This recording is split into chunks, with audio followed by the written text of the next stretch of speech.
filthy intimate lives of Vatican popes throughout history. The Vatican has been home to numerous popes who have left a lasting impact on the Catholic Church and the world. While many popes have lived virtuous and dedicated lives, there have been instances of scandal and controversy within the papacy. It is important to note that these scandals represent a minority of popes and should not overshadow the significant contributions made by the majority of pontiffs. One of the most infamous periods in papal history was the Renaissance era, during which several popes were known for their lavish lifestyles, political intrigues, and personal scandals.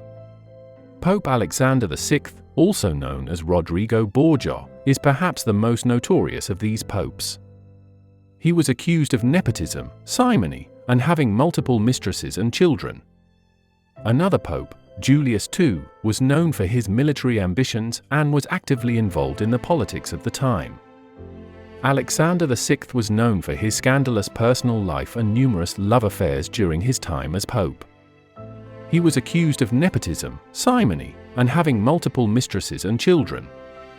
One of the most notorious love affairs associated with Pope Alexander VI was his alleged incestuous relationship with his own daughter, Lucrezia Borgia.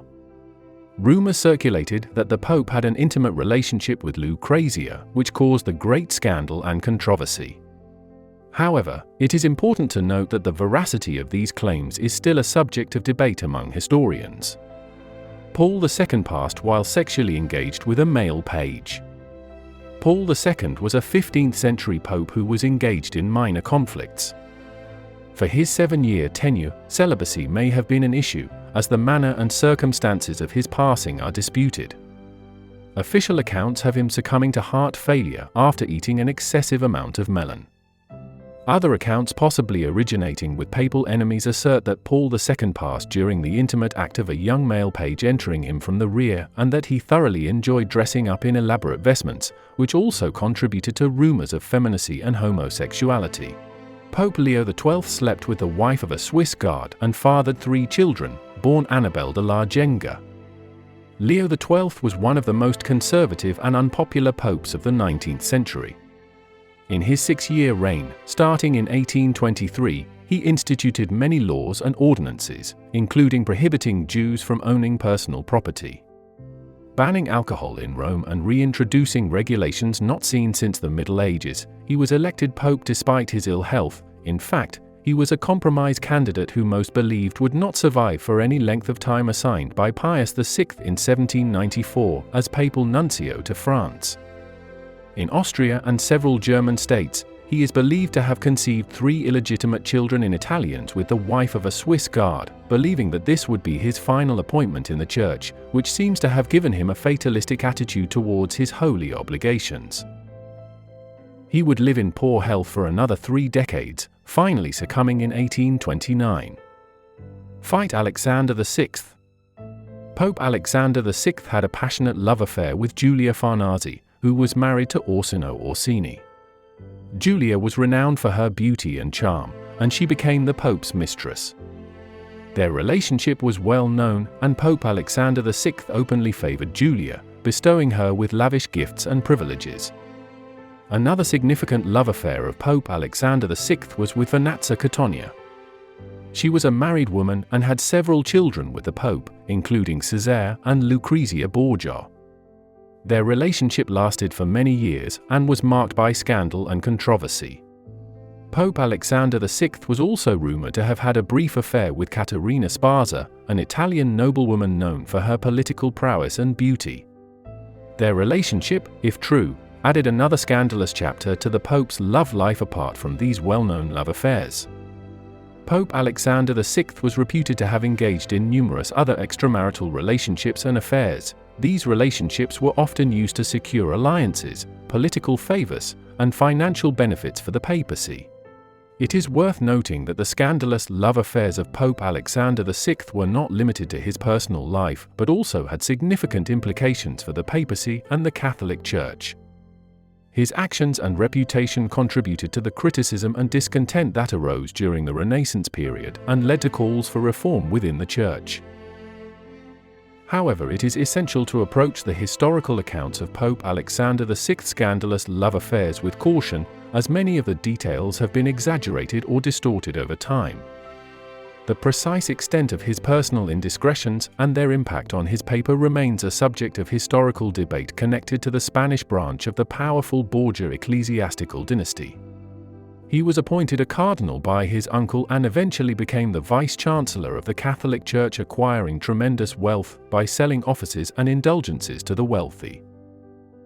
He didn't even maintain the pretense of celibacy, ultimately acknowledging for children with his upper-class Roman mistress, Fenazza Cattonia. He had 5 other children from various other mistresses, whom he claimed were nieces or nephews. His son Césaire, the model for Machiavelli's prince, would resign his cardinalate and marry a French noblewoman. Alexander's daughter Lucrezia would engage in various notorious affairs and 3 marriages. Historical speculation has abounded about her also engaging in intrafamilial relations. Leo X, the first Medici pope, was also actively homosexual. Julius II's successor was Leo X, the first Medici pope, the son of Lorenzo Medici, called Illinois Magnifico. As his father cautioned him against the licentious atmosphere in Rome, "You ought to be grateful to God and continually recollect that it is not through your merits, your prudence, or your solicitude that this event has taken place, but through his favor, which you can only repay by a pious, chaste, and exemplary life." Maintaining such a virtuous lifestyle would be so difficult in Rome that the sink of all iniquity Giovanni would probably meet with those who would particularly endeavor to corrupt and incite you to vice. Unfortunately, Leo X continued the money-raising practice of selling both indulgences and offices. He is also mentioned in 2 contemporary histories as having had routine involvement with male lovers, and he is listed as such in a modern who's who of gay history. Pope Sergius III, who served as pope from 904 to 911, is associated with various scandalous rumors and allegations surrounding his love life. While historical accounts can be murky, here are some additional details about the scandalous love affairs linked to Pope Sergius III. One of the most prominent scandalous love affairs attributed to Pope Sergius III involves his alleged relationship with Marozia, a powerful Roman noblewoman. According to some accounts, Marozia and Pope Sergius III had a romantic relationship, and she even bore him a son named John, who later became Pope John XI. Their alleged affair and the resulting child caused considerable controversy and scandal within the Church. Another scandalous love affair associated with Pope Sergius III involves his purported relationship with Theodora, who was the daughter of the Roman senator Theophylact.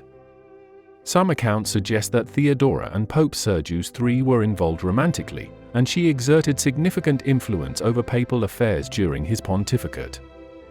Pope Sergius III's papacy was marked by political turmoil and rivalries among Roman noble families. His alleged relationships with Marozia and Theodora were intertwined with these power struggles, and the influence they exerted over him led to allegations of corruption and immorality. It is important to note that the historical records regarding Pope Sergius III's love affairs are scarce and often based on unreliable sources.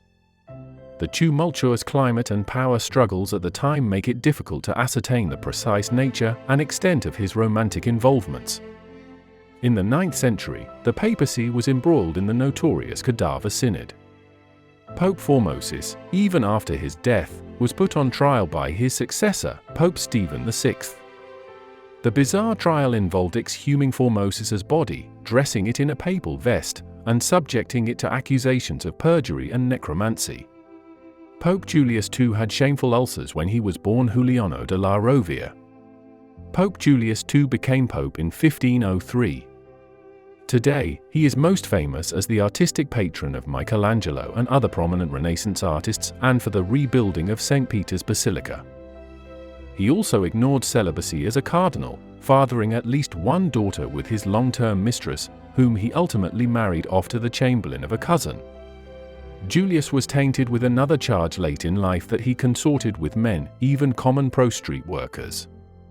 The 1511 Council of Pisa condemned him as such, even including that he was covered with shameful ulcers. An allusion to syphilis history has not rendered a verdict on this assertion. Julius had a fever in 1513. Julius III made his commoner boyfriend a cardinal, Giovanni Ciacci del Monte. Eventually, Julius III was a pope who ruled for 5 years in the mid-16th century.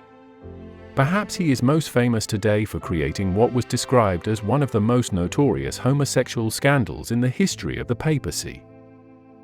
While still a cardinal, Julius became emotionally involved with Innocenzo, a teenaged illegitimate son of a beggar woman. After Julius met him in the streets, he was installed in the household of the cardinal's brother, who adopted him and gave him the family name. One of Julius III's first acts as pope was to appoint Innocenzo a cardinal. Although church historians have attempted to label this relationship as strictly platonic, at least one ambassador stated emphatically that Innocenzo shared the pope's bedroom and bed. Innocenzo was so incompetent that the pope had to create a special office for him with zero responsibility. Because of this appointment, Julius was mocked within Rome and throughout the various courts of Europe, with emissaries noting Innocenzo's coarse background and lack of sophistication. Upon Julius III's passing in 1555, his paramour's influence waned. He was eventually incarcerated by papal order after separate incidents involving murder and rape, although he was still officially a cardinal when he passed in 1577. His memorial was private and unattended. He was buried in an unmarked grave in the Del Monte family chapel in Rome. Sixtus IV was embroiled in a sex and nepotism scandal with his nephew. Sixtus IV was another late 15th century gay pope who flagrantly elevated young attractive men to positions of authority within the Catholic Church. His favorite, his nephew Pietro Riario, his sister's son, was made a cardinal. In his 20s, Sixtus indulged his profligate relative, who literally wore gold-laden clothes, kept his own mistress, had several hundred servants, and threw parties stocked with young boys and pro-street workers that lasted well into the night, although he reportedly ran up huge debts at the Pope's expense. He passed within 3 years of his position. Sixtus is also said to have given a special dispensation to the College of Cardinals to practice sodomy during the summer months, although the Sistine Chapel was subsidized by him. Sixtus is remembered historically for deceit, nepotism, and heavy taxation. The classical historian Jacob Burckhardt referred to him as the Terrible Sixtus. According to Stefano and Fischer, Sixtus was a lover of boys and sodomites, awarding benefices and bishoprics in return for sexual favors and nominating a number of young men as cardinals, all of whom were celebrated for their good. Infestra had partisan allegiances to the Calana family, and so she is not considered to be always reliable or impartial. Pope Benedict IX was a demon in the disguise of a priest. By all according to accounts, Benedict IX was not only a really bad pope, he was a really bad. A contemporary called him a demon from hell in the disguise of a priest. Even the Catholic Encyclopedia, which is frequently accused of sanitizing papal history, refers to him as a disgrace to the chair of St. Peter, one of the youngest popes ever elected. In 1032, he immediately began spending the papal treasury in bordellos and on debauchery, hosting group sexual engagements that included men and animals. His behavior was shocking even by Roman standards. His first papacy ended when angry Romans rebelled and expelled him briefly. In 1036, he would exploit politics and be reinstalled, only to be removed again. In 1044, Benedict assembled an army and retook the papacy a third time in 1047. Wisely considering his unpopularity, he decided to sell the papacy and get married. Typically, he soon changed his mind, throwing the political situation into chaos. He would eventually be forcibly expelled and excommunicated, after which he renounced his ways and later passed away in a monastery in 1056. He is the only pope with 3 separate terms in the office and the only pope to openly auction off the position. Pope John XII transformed the papal palace into a brothel, and documented papal sexual misbehavior goes as far back as the 10th century. John XII was named pope at the age of 18 on December 16, 955. John XII got the appointment through his father, a Roman prince who ruled the city for 20 years. John XII was most likely illegitimate, and because he was both the religious and secular leader of Rome, he ignored celibacy. He allegedly engaged in intrafamilial relations and is reputed to have turned the papal palace into a brothel. His passing was rumored to be at the hands of a jealous husband who caught the Pope engaging in adultery with his wife. Accused by adversaries of adultery and incest, Benedict of Saract noted that he had a collection of women. According to Liutprand of Cremona, they testified about his adultery, which they did not see with their own eyes, but nonetheless knew with certainty that he had fornicated with the widow of Rainier, with Stephana, his father's concubine, with the widow Anna, and with his own niece, and he made the sacred palace into a whorehouse. According to Chamberlain, John was a Christian Caligula whose crimes were rendered particularly horrific by the office he held. Some sources report that he died 8 days after being stricken by paralysis while in the act of adultery, while others report that he was killed by the jealous husband while in the act of committing adultery.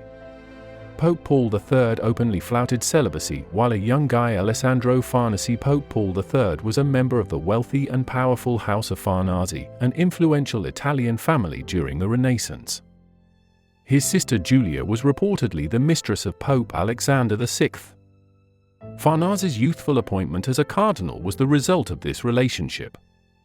In his youth, Alessandro paid no attention to vows of celibacy, openly having 5 children with a mistress named Silvia Ruffini. All of these children would be recognized as his offspring and would achieve high positions of nobility in Italian society, most notably his son Pier Luigi Farnese, the first Duke of Parma. Although his children would be officially acknowledged in 1513, Farnese broke off his relationship with his mistress when he ascended to the papacy in 1534. As pope, he is most famous for excommunicating Henry VII and commissioning numerous projects of Michelangelo held off ordination in order to continue his lifestyle, fathering for illegitimate children 3 sons and 1 daughter by Silvia Ruffini. After his appointment as Cardinal Deacon of Santi Cosimo and Damiano, he broke his relations. With her he made his illegitimate son Pier Luigi Farnese the first Duke of Parma. The Avignon Papacy, a period when the papal court resided in Avignon, France, saw significant scandals. Popes like John XXII and Clement VI indulged in lavish lifestyles, accumulating vast wealth and engaging in political intrigues that tarnished the reputation of the papacy. The Borgia family once again graced the Vatican during the Renaissance, with Pope Alexander VII's nephew, Pope Julius II, and his illegitimate son, Pope Alexander VI, ascending to the papal throne. Their scandalous behaviors included engaging in war nepotism and illicit relationships. In the modern era, scandalous episodes have continued to haunt the Vatican. The Vatican bank scandal in the 20th century involved money laundering, corruption, and ties to organized crime, bringing significant embarrassment to the papacy. Furthermore, it is crucial to approach these accounts with caution, as historical narratives about the scandalous lives of popes can sometimes be influenced by political biases.